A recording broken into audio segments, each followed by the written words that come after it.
सन्माननीय महापौर मॅडम, सन्माननीय अतिरिक्त आयुक्त साहेब, सन्माननीय सभागृह नेते, सन्माननीय सभागृहातील सर्व सदस्य, सन्माननीय लोकशाहीचा आवाज जनतेपर्यंत पोहोचवणारे माझे पत्रकार बंधू भगिनी आणि प्रेक्षकगृहातील प्रेक्षक. नवी मुंबई महानगरपालिका सन 2026 आणि 2027 आगामी वर्षाचा अर्थसंकल्प हा नवी मुंबईमधील नागरिकांसाठी अधिक मूलभूत सुविधा आणि पर्यावरण संवर्धन सोबतच नवी मुंबईचा विकास यामध्ये अधिक भर दिला गेलेला आहे. या अर्थसंकल्पात माननीय लोकनेते तथा नवी मुंबई शहराचे शिल्पकार श्री गणेशजी नाईक साहेब यांनी नवी मुंबईच्या जनतेला दिलेल्या वचनाप्रमाणे कोणतीही कर वाढ होणार नाही. त्यामुळे नवी मुंबईतील नागरिकांना नक्कीच यामुळे दिलासा मिळाला आहे.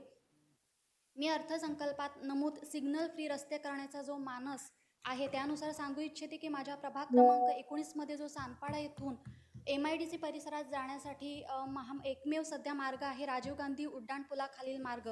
परंतु हा मार्ग ठाणे बेलापूर महामार्गाला जोडलेला असून यावरती वाहनांचा वेग हा अतिप्रचंड प्रमाणात असतो आणि यावरून अवजड वाहने ही नेहमीच ये जा करत असतात. त्यामुळे वारंवार या ठिकाणी अपघाताचं प्रमाण हे वाढलेलं आहे. यापूर्वी या महामार्गावरती अशा अनेक प्रकारचे अपघात घडल्याचे निदर्शनास आलेलं आहे. आज परिस्थिती जरी महोदया ही चिंताजनक असली तरी उद्याची ही परिस्थिती अतिशय भयावह अशी होणार आहे. कारण आमच्या सानपाडा MIDC परिसरात अनेक नवीन IT प्रकल्प सुरू झालेले आहेत आणि येत्या 2 वर्षात ते संपुष्टात येणार आहेत. त्यामुळे या ठिकाणी अनेक नोकरदार वर्ग मोठ्या प्रमाणावर वाढणार आहेत आणि त्यामुळे साहजिकच या ठिकाणी वाहनांची संख्या देखील वाढणार आहे. त्यामुळेच यासाठी महापे अंडरपास प्रकल्पाच्या धर्तीवरती सानपाडा ते MIDCला जोडणारा ग्रेड सेपरेटर अर्थात फ्लायओव्हर प्लस अंडरपास प्रकल्प राबवणे अत्यंत या ठिकाणी गरजेचं आहे आणि यामध्ये सानपाडा ते MIDC जोडण्यासाठी स्वतंत्र फ्लायओव्हर व्हावं, तसेच ठाणेकडून बेलापूरकडे जाणाऱ्या वाहतुकीसाठी स्वतंत्र अंडरपास व्हावं.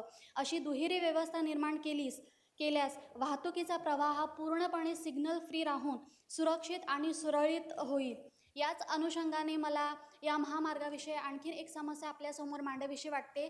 ती म्हणजे की सार्वजनिक गणेशोत्सव असू दे किंवा सार्वजनिक असे धार्मिक कार्यक्रम असू दे, त्यावेळेला मूर्ती विसर्जनासाठी आमच्या सानपाडे ग्रामस्थांना हाच महामार्ग ओलांडून पलीकडे स्थित असणाऱ्या तलावात जावं लागतं.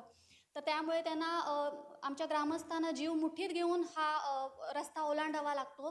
त्यामुळे आपल्याला माझी अशी विनंती राहील, अशी मागणी राहील की सुरक्षित तलाव जर आम्हाला सानपाडा सेक्टर 5 जर निर्मिती करण्यास दिला, त्यासाठीच सानपाडा सेक्टर 5 2 रेल्वे रुळालगत एक मोकळा भूखंड आहे जो अनेक वर्षापासून पडीक अवस्थेत आहे.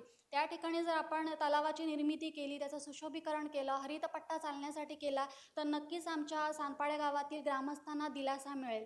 आपण मला या ठिकाणी बोलण्याची संधी दिली त्याबद्दल आपले मनापासून आभार व्यक्त करते. सोबतच मी माझ्या प्रभाग क्रमांक 19 आणि सानपाडा प्रभागातील संपूर्ण नागरिकांनी मला निवडून दिले आणि या ठिकाणी मला त्यांच्यामुळे बोलण्याची जी संधी प्राप्त झाली त्यासाठी मी माझ्या प्रभाग क्रमांक 19 आणि सानपाडा परिसरातील सर्व नागरिकांचे मनापासून आभार व्यक्त करते. धन्यवाद.